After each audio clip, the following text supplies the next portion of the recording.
All right, people. We're back. We're back. Nature is Healing. New podcast from the new company I'm working at, FermontCommerce.com. Go check it out.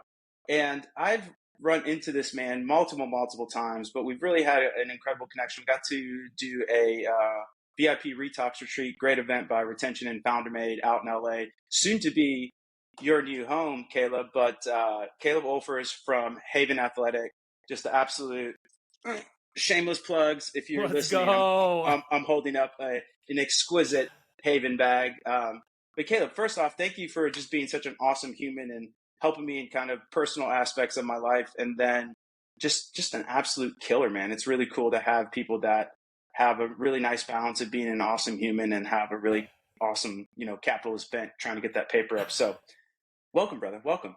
Thanks, man. Thanks. It's great to be here and, striving to be awesome in all things. And sometimes it works out. Yeah, well, I would say it's super working out for you. And small digression, Caleb has a phenomenal Instagram. Sometimes he'll get some tear jerkers, though. The video of you surprising your dad with your brother was that's fantastic. And your video editing skills, not bad, Caleb. Could not be terrible, worse. not terrible. Killer over here. I like to find like quick and simple solutions to anything. And when it comes to video editing, honestly, if you just like drop it in CapCut and cut out as much of the gaps as possible, you've got a pretty decent video. Yep. No, I couldn't agree more. CapCut is something that I've been extremely impressed with. Yeah. Okay, let's get into it. All right. Tell me first, I guess, what were you doing before Haven? What was Caleb pre-Haven's life like? Yeah, so I went to school for pre-med thinking I was going to go and be a doctor. Oh, I didn't know that. Yeah, so I spent 3 years nutrition science. I have like a year of chemistry, a year of physics. Like I'm a scientist, and then I was like, I don't want to spend the next like 8 years of my life like with my face in a book. Yeah. So Yeah. I switched over to business, knocked that out, got involved in Facebook when it was like literally like the first year that Gary Vee was popping up, was like, you should use Facebook for business. And I was like, oh, that sounds smart. And I was the only one in my class that thought that. And so that led me into the startup world. I ran events in the Midwest that were nationwide known for bringing in people like Gary Vee and Tony Hsieh from Zappos, RIP, and Ev Williams from Twitter, and all these big guys for free for multiple days because we created this really cool community. And so we did this like 2.5 day startup event with all these killer speakers, really, really cool event. And then from there, did some growth marketing, did some event marketing, started a couple of smaller things here and there, started a couple of tech co's, had a couple of small exits, and then worked on Haven kind of in the midst of that until it kind of really started to get going. Had the idea and was in the gym, 2016, was in the gym digging through my gear and was like, this sucks. I wonder if we can do something better. If there's anything else, couldn't find anything else. I was like, this sounds like a fun problem to solve. I feel like, if you're in the startup space, you're kind of like regularly thinking about problems that you want to solve that are like difficult or like you have to like dive into. And that's kind of what happened with Haven. And so we started down that path around like 2016, 2017. Dude, that's an incredible story. I did not know you had all that background. That's insane. That's super insane. How did you land on the name? We had tossed around a handful of things, and my co-founder, Nick, who comes from the design world, he was helping us with some of the more creative aspects, and he brought a couple of weird ones to the table. We were in the fitness space and we were kind of thinking more fitnessy, organized. Maybe we call it something to do with bags. And he's like, hey guys, like I got a couple of like random ones. And one of them was like Salt. One of them was Haven. One of them was, I don't remember the others, but they were all like kind of like weird. He's like, I wanted to do an exploration to like kind of off the cuff. And when he talked about Haven being kind of like, this place, and that's kind of what we landed on and extrapolated this idea of like, Haven is the spot that you go to every day, whether that's your workout, yoga, running, a walk, meditation. That's beautiful. Yeah, it's this thing. It's this safe spot. And like for me, like with someone who has ADHD, like I've always used the gym as a way to get like physical energy out, so it helps my mental energy be more focused. Man, that's beautifully put. Yeah, like every day, man, like I've gone to the gym and it's been such a practice in my life, partly because I love it, but partly because like if I don't go to the gym, like I get antsy and distracted, and it makes my symptoms worse. And so it has always been this like haven. I can go and it doesn't matter if it's a good day or a bad day, if I'm angry, if I'm sad, if I'm happy, like it's become this really like safe spot for me. And as we talked about that, a lot of people were like, yeah, that's 100% what like my daily practice, my gym, whatever it is to me. That's beautiful, man. That's beautiful. Speaking of partners and co-founders, how did you guys meet? What was the kind of criterion? Because I've heard some horror stories, but I've also heard solo founders. It's a grind where finding that, if you can find that partner, much analogous to life, it can make everything just so much easier versus the solo entrepreneurs, especially if you want to build a behemoth. I think it's one thing if you are just cranking on something, you want to have a little $10,000 a month, $20,000 a month business or something. There's nothing wrong with keeping it in house, but I think having a co-founder is a path, and it sounds like you found a match in Haven. See what I did there, folks? I'm on it. He's back. He's on it. Yeah. So just tell me about how you sourced them. How do you know them? Was there any kind of beige or red flags that you were like, hey, if any of these pop up, or on the opposite of like, hey, these are really green flags, let's go? We did kind of the classic early thing where it was me and my brother. So there's three of us co-founders. It was me and my brother. We had the idea. We're like, let's like research and kind of try to figure this out. And then we asked a friend, Nick, the guy I was talking about earlier, because he can draw. And we were literally like trying to concept this. And we're like, we don't really know much about design. We don't know how to draw. We don't know how to like think more than just like, we want organization. And so we're like, we should work with someone who knows more about the concepts of design. And so we started talking to Nick, who's a longtime friend of ours. And we're like, hey, can you like help us think through how to actually design something? And he was like, yeah, that sounds fun. And, after like a few months, we were like, hey, like, we really like working with you. Do you want to be a part of this? And he was like, yeah, man, it sounds like something cool to be a part of. And so it wasn't this like, Ivy League setting up the perfect people. You got the product, you got the finance, it was just like, hey, we're just some like, I liken it a lot more to like Yeti or Big Ass Fans. It's like, we kind of like happened upon a problem that we really wanted to solve for ourselves and have gone down this road trying to solve it. That's so well put. Have kind of like lucked out with some good people. Yeah, that's so well put. Shout out Yeti. Yeti's actually out here in Austin. Wonderful, wonderful company. You are one of the few founders that I know that are in just exquisite physical shape. And I would also, and feel free to push back, but also mentally. I'm not going to push back on that. There we go. No, mentally, you're also just in this incredible place. So before we get in kind of the money making stuff, and we'll get into the nerdy stuff with Haven, can you just tell me a little bit kind of how you structure your life? Because you have some really cool stuff, and I promise people we won't get super hippy dippy, but I think it's fairly meaningful in terms of like how you think of your life. Because I know a lot of founders, and even I'm not a founder, but even previously at Triple Whale, like, dude, transparently, my life was chaos. Like it was just I lost my health. I wasn't showing up in my relationships. I wasn't being social with my friends, and you're this guy that's crushing it, but you also, it feels like you haven't, I don't want to say given up, but it seems like the structure that you've put around your life allows you to have a very quote unquote balanced life, but you're still killing it. What's the secret? So this is like kind of what I'm trying to, I guess, build a little bit of a personal brand around. Like some of the videos I've started putting out is what I have learned over the last 5 years, and coming out of the last tech company I helped start and merged it off. And then I took like 10 months or so of a break after that. And at that point I had worked maybe like 8 or so years of my career, and COVID was happening, and I was at this really cheap house with a friend in Nebraska. So like I was at this place where like sold this company, lifestyle was super cheap. COVID's happening. I can like just like chill. I didn't really need to like work. And so I took about a year and learned how to slow down. ADHD, fast mover, high performing. And I was just like going always, like filling the schedule, being busy, being full, working out, doing this. And in 2020, I was like, I want to learn how to slow down.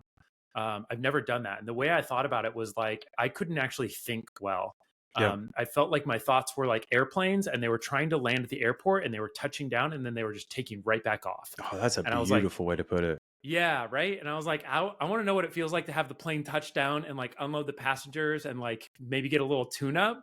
And Yeah. so I got a couple of books on meditation, Yeah. and I just sat down every day with a cup of coffee is the first thing I did. Cup of coffee, this book on meditation, um, The Daily Stoic, and then also Yeah. another book by Powerful Ryan Ryan Holiday Holiday. called Stillness is the Key. Yep. And I was like, that sounds interesting. And so I just read all of these books on how to meditate, how to slow down, how to think, and created this safe space for my thoughts. I was like, my brain is not a safe space for me to think, Yeah. Oh, wow. because they don't want to stick around. I was just like, Yeah. like, oh, I want to like think deeper about things that I didn't know how. And so I read these books, and they provided the foundation for me to be able to think deeper and slow down and actually like spend some time in my thoughts, not just going.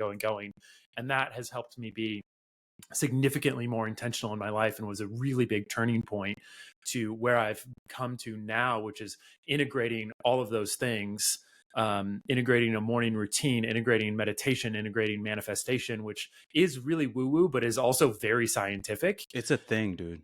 It's a thing, man, and it's wildly changed my life. And over time, I've just stacked. People talk about like your tech stack, but this is like my life stack. I've stacked these like disciplines of having a morning routine and all the things that go along with that, going to the gym, eating healthy, and doing all these things. And I see other people, and there's a bit of a trend in certain realms right now where you can see people. Someone had tweeted out, like friends, family, business, health, whatever, pick Yeah. two. And I've seen that before, and it's kind of funny. I get it.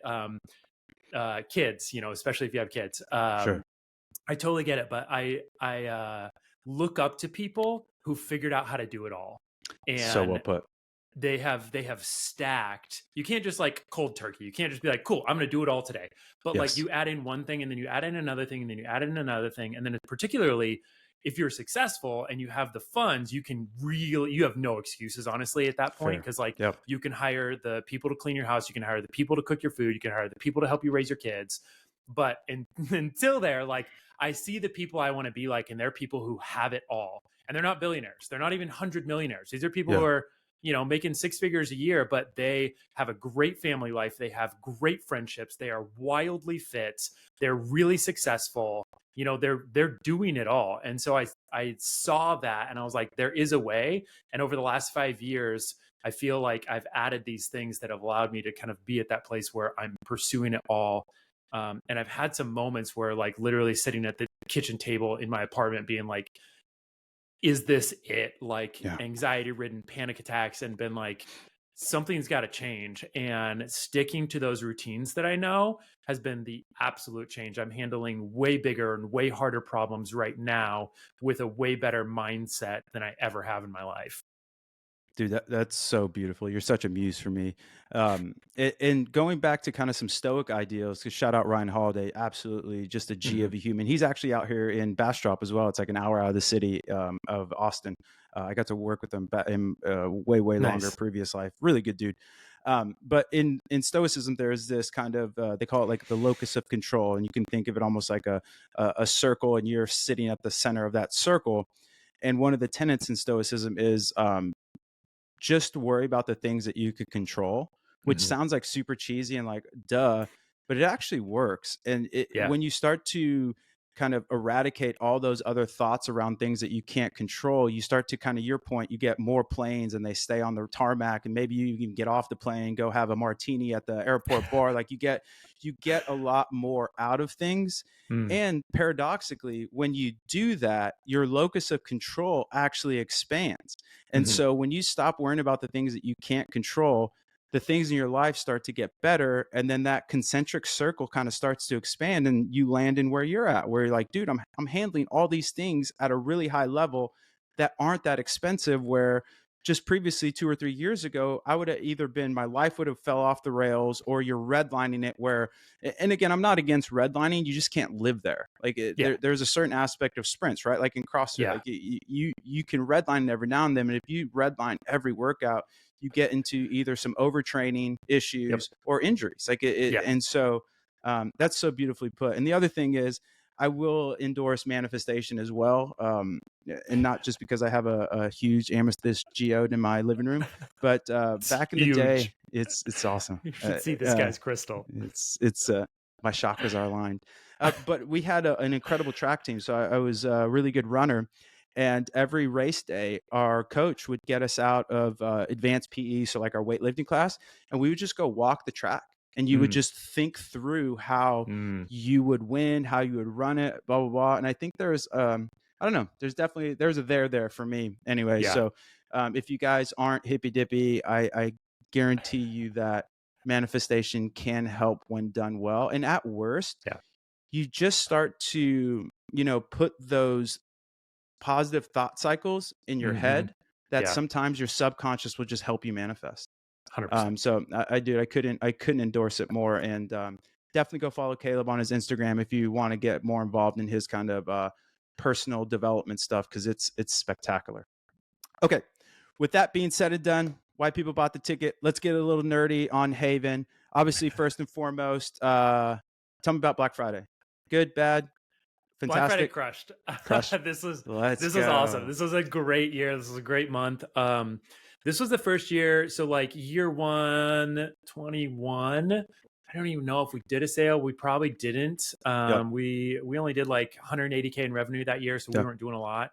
Last year we did like 700K in revenue, and we did our stuff the duffel. We worked with a bunch of partners to put in a bunch of free product. That's brilliant. It was great, dude. Like, we're going to bring it back at some point. That's when we can treat the partners even better. Like, it was good, but I really want to add some like solid ROI for people who are going to donate, $5,000 worth of product. That's and brilliant. So I was like, this year I want to like hold off on that. So we ran like a traditional Black Friday sales cycle. We started Black Friday sales 2 weeks early. It was a really significant discount. It was $80 off. And from day one, we just like, boom, popped like 3x revenue, 2x MER, and then just continued that. That's amazing. All the way up until Black Friday, where, geez, man, I think we did like 50K or something. Yeah, we like great. Black Friday crushed, and then we did like 30K, and then another 40K on Cyber Monday. Like, all in all, I haven't looked at the final number. Like, Black Friday did something like 150K through all of the sales, and then we actually had our biggest month ever in November because of that. And we've been chasing 300K this whole year in 1 month, and we came really close in April when product landed, and then we ran out and we went back to pre-sale, so sales dropped, and then we came really close in August. We got 282 because we had product in stock, and then we sold out, and so it dipped. And so this is really cool that one, we hit it, and two, we hit it without product being in stock. Like, nothing changed about product. We're sold out of half of our products, and so we did that with products on pre-sale, which is wild. Like, we're like over the moon right now. Yeah, dude, that's absolutely mind-blowing. That's incredible. And then this was paid email, SMS, and then obviously website banners, things of that nature. Yeah, update the website. Ran a good amount of ads.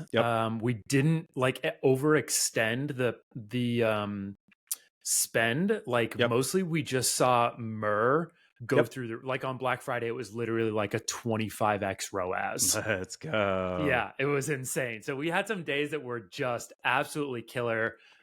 Great margin, great money, like made a better contribution margin percentage, even with $80 off, because the ads were working so well.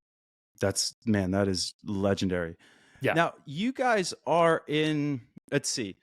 Are you guys a big gifting vertical? Do people? For sure, because it's a $300 bag.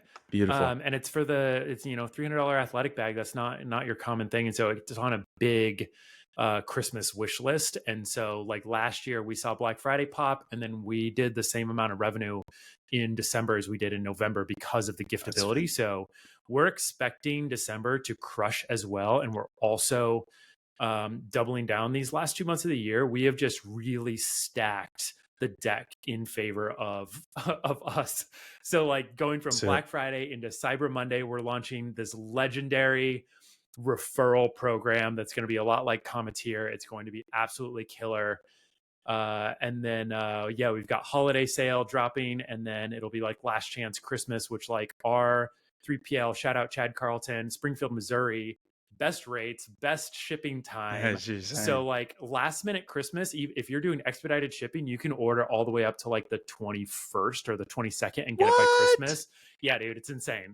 That is insane. Yeah. Like 19th is like guaranteed we'll get it by Christmas. 21st, 22nd are like, depends on if FedEx ships on Saturdays in your area. But yeah. That's incredible. And then I'm guessing too, you have the new year, new you kind of vibe as well, right? We didn't catch a lot of that last okay, year. that's not them. Okay. Yeah, so I'm kind of curious to see as we get more popular. The thing is, there are a bit of a tagline that we say is like, we make organized bags for high performance and professional athletes. Yep. And that's just not the average gym crowd. Like That's a bag this big isn't meant for someone who carries a pair of shoes and a pair of headphones to the gym. Super we will eventually make a bag for that kind of average gym goer, or, if you want to call them a gym bro, whatever. Yeah. But right now, yeah, it's just like, it's kind of big. It's kind of gnarly, unless you're taking like clothes or, you're like doing something like that. It doesn't make as much sense. Well, I've seen you double it as a travel bag. Oh, travel bag is the great. large one. Yeah. The large one doubles it as a travel bag pretty nicely, especially for kind of shorter trips or just carrying on, pop in, pop out. For sure. Yeah, we have a ton of people using it for travel right now. So speaking of the kind of professional, kind of high performing athlete, you recently, so I used to be very, very heavily involved in CrossFit. And then I was randomly catching up on CrossFit stuff. And you're at the games, you're sponsoring the games, you have a bag with that. For people that aren't in the space, like CrossFit is kind of the NFL, if you will, of fitness, or it's like, how would you describe it? Like, it's the professional sports league. It's the UFC of fitness, if you will. Like, if you are in that space and not in bodybuilding, like CrossFit is the thing. Like, that's how you prove your worth, like, or not prove your worth, but that's the aspirational thing. And all these CrossFit boxes, even if you're not competing, you get to do the games, workouts, blah, blah, blah. But that is such a get. Tell me about kind of the partnerships. How did you find that? Like, did they reach out to you? And then you also, and you don't have to spill tea if you're not allowed to, but you're poking around with some professional licensing teams as well, is what I've heard through the grapevine. Is that correct? Yeah. We're talking about a lot of stuff always, but CrossFit is it's kind of like the sport of fitness. Yes. They are a $1 billion organization. They are massive. They have 4 million members worldwide. Massive. If CrossFit, like, people like sometimes like kind of shit on CrossFit, or like, oh, what's that? Or like, oh, is that where people like flail on the pull-up bars? Dumb shit like that. And you're like, you don't understand. Yeah. If CrossFit were a restaurant, they would be the 7th biggest franchise restaurant in the world. They have over That's a bar. Right? They have over 12,000 locations. They would be bigger than Domino's. And people are like, what's CrossFit? I'm like, literally, like, pull your head out of your ass. Like, they are a major sports organization. They're a player. They're a player. Absolutely. And so when we started in CrossFit, because like I'm a CrossFitter and I have all this gear, and CrossFitters like gear. We do multiple movements. We do gymnastics. We do Olympic lifting. We do regular workouts. Like, it helps to have a lot of gear. If you're a regular person, like, I'm not trying to like rip my hands every time I do like a shitload of pull-ups. And so like, I'm going to buy the hand protections, all this stuff. And so we started in that. We had a lot of traction in there, and they came to us at one point and they're like, hey, we're opening up our sponsorships. Like, Noble is our big, like, sponsor of the games, but we're opening this up to like bags and belts and chalk and tape and all this other stuff. Like, you guys are kind of the obvious choice. And I was like, thank you. I know we are. And so we started talking to them about it. We spent a handful of months figuring it out, and ended up landing on a solid deal, the official bag of the CrossFit Games. That's crazy. Yeah, super cool. It comes with sponsorship, comes with licensing. So like, one of these bags right behind me has, CrossFit on it. It looks great. We're allowed to use their logo. We're allowed to use their name and language in our promotions. So, CrossFit's just like NFL. You can't be like, hey, we're the bag of the NFL. Like, they'll sue you. Same with CrossFit. You can't just be like, we're for CrossFitters. They're like, that's our name. That's our licensing. You have to pay us for the right to use it. And as a partner, we can use that now. So we get a ton of benefit from that. We get a ton of benefit from the licensed product. We get a ton of benefit from all the media at the actual games, where our logo is everywhere, and they're doing a lot of filming and creating content, and that content's going to live on forever. Like, CrossFit is a media company. It is. And the licensed product was huge. Like, we popped off week 1. We did like 100K in sales of licensed product. That's amazing. Yeah. And so like, overall, like, it was a great partnership for us to strike. It was a year-long thing. So we're in talks about like what that looks like going forward. But, all in all, like, it was a win for us. Oh man, that's the just pinnacle of partners for you guys. Like, it is, like you said, the NFL or what have you. Are you looking into like distributions at boxes? Like sending back, or is it just the economics don't make a lot of sense? The economics don't make a lot of sense. Like boxes work great for CPG and consumables. If you've heard Yeah. about, how RX Bar got their start Yep. there, Exactly. totally makes sense. Like you can send a box of 40 bars that sit Yeah. on the counter and someone buys $3. Yeah. Sending a giant ass bag or sending multiple, That's that's $300 you buy once. It doesn't make sense. Yeah. So Yeah, that's fair. Sorry for people that aren't hip. Boxes is the nomenclature for gyms for CrossFit. So if you guys think we're talking about proper cardboard boxes or something, that's not it. That's incredible. What are you guys doing? One more question, then we'll get into the Format 5. What are you guys doing in terms of influencers or things of that nature? Have you tapped that? Has that been an interesting or successful channel for you? Yeah, man, it's been wild. So along the way, we've had people sliding into our DMs since we started, and I've chatted with some really cool people and got them bags, and then they promote us. And what has really happened is that has exploded the last year. And so we brought on someone to help us manage it. And this person, shout out Lily.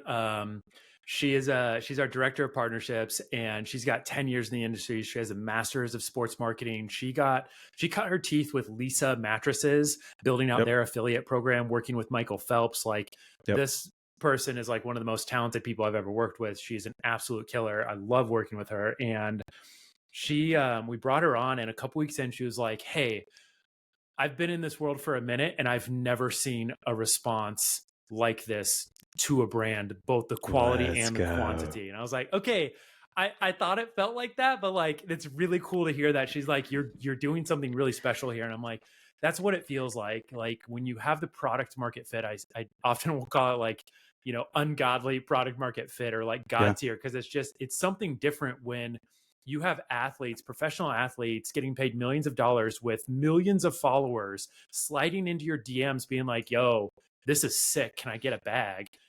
Or whatever. And then us being like, yeah, hey, can we send you one? And would you be chill like posting something about it? And then them saying yes. And a lot of them being like, hey, yeah, for sure. Like, don't talk to my agent. They're going to try to get you to pay money. Like, you don't have to. Like, I just want this product. Like, I like what you're doing. Cool. I like what you're building. I like you guys. And so the last couple of months, we've literally brought on like 150 different athlete influencers with like 80 plus million followers total, all for free. Like, so the influencer conversation is really interesting because you have a lot of tools, you have a lot of good people, you got Super Affiliate, and you got Snow, and you got Toki, and all these cool people doing cool things, and all these conversations around how do you find affiliates and influencers, and for us, like, it just, like, none of that matters. Like, we're in this, like, and I'm just like, that conversation isn't interesting to me because people are just literally sliding in all the time. Like, we've got bags to some of the biggest athletes in the world right now that I'm like, what's happening? Like, this is something crazy because of our products. So it's working really well for us. We're funneling a lot of them into our affiliate program. We've got agreements with a lot of them to produce content every month that we have rights to, that we can run in ads. And I'm like looking at some of these people. I'm like, literally, like, you're on a contract making millions of dollars, and you're like, yeah, sure. Like, here's free content for this bag company. Also, go ahead and run it in ads and like use my likeness. I'm like, really? Like, that's wild. Like, what sort of dreamland am I living in? See, folks, see previous manifestation works. No, I think that's so spot on. And I think there's a certain accelerant there because as you alluded to earlier, CrossFitters are very big gearheads. Like, I have lifters, I have wraps where, if I'm doing heavy deads, I'm not testing my grip. I'm trying to move heavy weight. So I have wraps. To your point, if you're doing heavy or high reps on pull-ups, you might have hand protectors. You have all these things. And a lot of times you find those through the killers that are doing the CrossFit, right? So like the OG Rich Fronings, the Jason Khalifas, like this is showing my age, but these are like kind of the previous killers in the space. And there's a new generation of them, but it's very similar to any kind of gearhead community where essentially the gear you buy, you look at the killers and you're like, oh, I'm going to go get that. So I think it dovetails incredible. And candidly, CrossFitters are incredible customers, like usually affluent, usually have a lot of disposable income. And it's something that they're very passionate about. Like I kind of get the cult analogy, but at the same time, it's like a good cult. Like if you've ever been to a CrossFit box, like you almost get ostracized if you drink soda, if you're eating like, and so there's like a lot of really good reinforcement for healthy behaviors. And so I just, man, I think that's totally the path. Okay, I lied because I said that was the last question. One more question. How do you guys think about expanding your TAM? Because I know you have different bag variations, but I'm guessing not many people buy more than 2 or 3 bags. You do have that really nice gifting vector, but is there anything, and you don't have to say too much, I just want to hear about how you're thinking about kind of next year and the evolution of the company to add on kind of more line items, whether that is, maybe some sort of subscription model or something in new kind of product categories. Have you thought about that at all, or are you just kind of heads down right now and dominating the elite CrossFit bag market? Yeah, no, we've definitely thought about it. And right now, like we added a pre-sale. So we ran out of product to like September. Okay. And it's kind of like typically what happens. Like we run out of product, we add a pre-sale because like we just can't buy enough because it's really expensive product. Like part of the reason that it's a $300 bag is because it costs us a lot more than the average bag, like 10x. And so we just can't get enough in. And then as soon as it's in, sales velocity jumps 2 to 3x and we just like sell out immediately. And so this time we were like, okay, we have some ideas on ways to expand. So we're adding some variants. So we're taking it from 2 bags to like 6 bags. So we're adding like a Velcro version. We're adding a stealth version, like black on black. A lot of people asking for that, like, hey, I don't want this like, I think this one. Yeah. Hey, I don't want this like big logo on it. Yeah. And so I think that one's going to crush. It's already like on the pre-sale. It's kind of like starting to take off. Yeah. So step 1 is like variants, like make colors, make black on black. Like those were really easy to do. Making colors actually takes a ton of time because you have to like get the zippers and match the colors. And then you have to dye the product. And then you have to like match all the dyes and you have to make sure it looks okay. And we're going to do it, to the best of our ability. So we're not going to put out some piece of trash. And so that takes a bit of time. We'll definitely get into colorways next year. But then we're definitely looking at expanding categories into a handful of spaces next year. We're working on one really solid one right now. That's really cool. I've kind of like tweeted like some various bits here and there about like working with like this like $1 billion company, $40 billion company. And that's in process. Kind of keeping it under wraps, but I'm really excited for like some of these moves we're going to make next year. What we found is like people want organization. And so we're going to bring it to them. Dude, that's beautiful. Well put. Man, you're so polished. You're not allowed to be so good looking, so smart, and so well spoken. You have it all. Okay, you ready to do some Fermat 5? Ready. Okay. If you could have a conversation with any historical figure, dead or alive, who'd it be? And what's the first question you would ask them? That's such a good question. And it's so hard. It's hard. At one point, yeah, geez, man. At one point I had a really good answer for this. And off the top of my head, there's no way it's going to be that like thought out. I need like some Jeopardy music. Yeah. Do. Off the top of my head. Okay. Oh man, I had like 3, but probably Steve Jobs. Love. What's the question? Yeah. Something around like how'd you do what you did? Like you like we know like your attention to detail and like how you brought all that and like you fought for like what you knew and like we heard some things about how he did it, but like what all like from his perspective, what all went into that, what all went into like you being so deeply rooted in your beliefs that you could do this thing and holding on to them and telling everyone else to like go fly a kite and be like, this is the way we're doing it. Yeah. And then candidly too, to get kicked out of your own company. Can't have, that's not a great feeling. No. You know what I mean? And then, he's fantastic. I will say a little caveat, fantastic book, Jobs, obviously by Isaacson, who does a ton of things. I have yet to find, I think Richard Branson's like the closest one for me, where these super killers that are like, I think it's pretty, it's not an egregious statement to say that Steve Jobs was probably not the best human. like some of the stuff he did with his biological daughter, the way he treated people, et cetera, et cetera. But he was a killer. And so that's a really interesting question. I would argue probably the best product person ever. Like the amount of focus he could maintain was, there's a video, I'll see if I can find it and we can link it to it in the show notes. But when he destroys Apple, when he comes back to Apple and he draws the quadrant of what the products are going to be, because it got into such a, he really was a special business leader.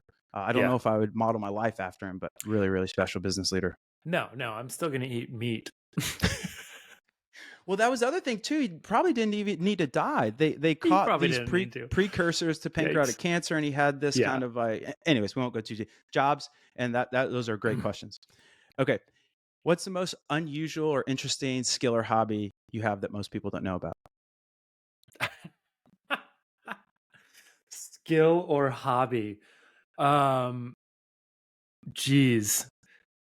I don't have a ton of hobbies right now. Like I've had to pare back a ton, and I've made like a lot of active, like I played piano since I was 5. I picked up the drums at 10. I've played in a bunch of bands. Yeah. I've led music, like all of it. Yeah, man. Yeah. Like a long history of that. And at some point I was like, I don't have time for music right now. So that's probably like the interesting thing. That's good. I did not know that. I would love to jump back into it at some point. I love all forms of music.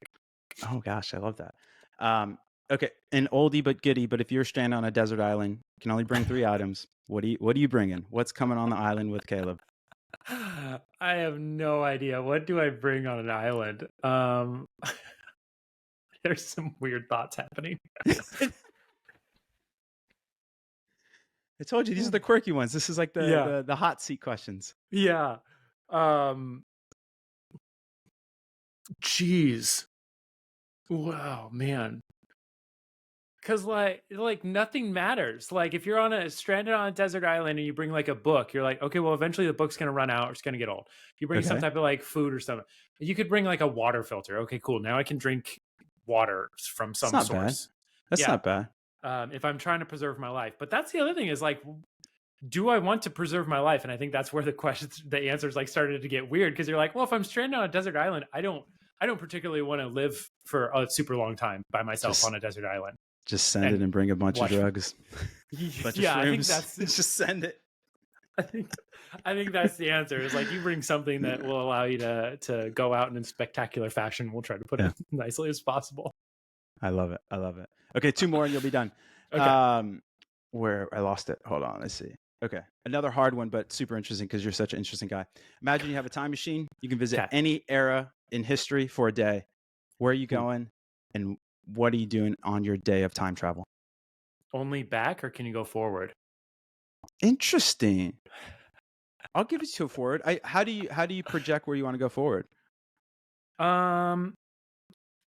I don't know, actually. I think I just needed to know if it was possible. But we'll amend the rules for you. Yeah, I tend to lean more towards forward to like think about like what we've done and where we've come as a civilization in such a short, tiny little period of like even let's say like 2,000 years compared to like how old this is. Like, what's it look like in another 2,000 years? What's it look like in 5,000 years? Like, where can we go? What can we do? Like, I kind of have this belief right now that the only way that we're going to survive is if like human ingenuity does something absolutely wild, like AI or something comes along and solves problems in a way that is the only way that we can actually reverse the damage we've done to the earth. Otherwise, like all the smart people are kind of saying like, hey, it's over. So I'm like, I like kind of hold belief that like something crazy awesome is going to happen and we're going to like figure it out.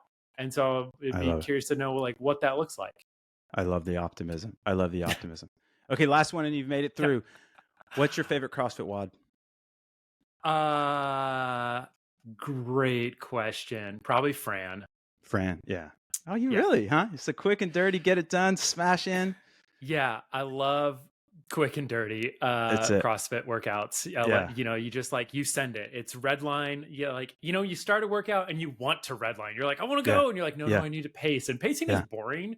I love sprinting, and so give me something where I can just like 100% until I'm dead, and I'm there for it. I'm the same. I only have like slow or 11.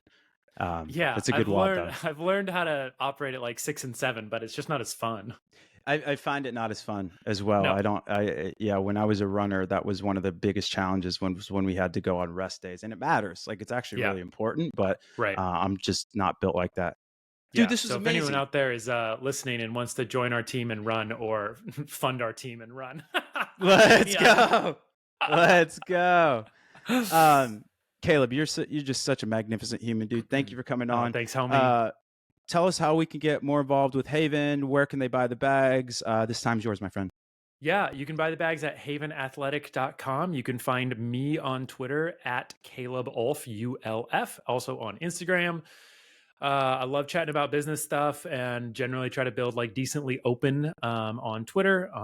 Instagram's a little bit more like we were talking about earlier, like the personal brand, like the stuff I've learned, like things I've set up in my life that I feel like have really helped me, and I'm trying to like learn and share there, and a little bit of fitness and a little bit of other random stuff too. So I love it. I love it. Thank you so much, man. You are an absolute, like I said, gem of a human. Go follow Caleb. Great Twitter feed, even better Instagram if you are into that kind of self-improvement bent. Go check it out. And then also a big thank you to Format Commerce, who is bringing us this show. That's who I work for. If you want to make more money, if you want to optimize your customer journeys, go check us out. We just launched an experimentation feature, which is super, super cool. So yeah, go to formatcommerce.com. And then we also have a great newsletter that goes out every Friday called The Geometry of Growth. You can sign up right at formatcommerce.com as well. Man, it felt good to get back in the saddle, especially with such a good human. So thanks, guys, for tuning in. We'll be dropping these weekly equation of excellence. Go tell your friends, give us feedback, give us guests, all the things this show's for you. Caleb, again, dude, thank you so much for coming on. This was stellar. Appreciate you. You're the best. You're the best. All right, folks, that's all we got. We will see you next week. Bye-bye.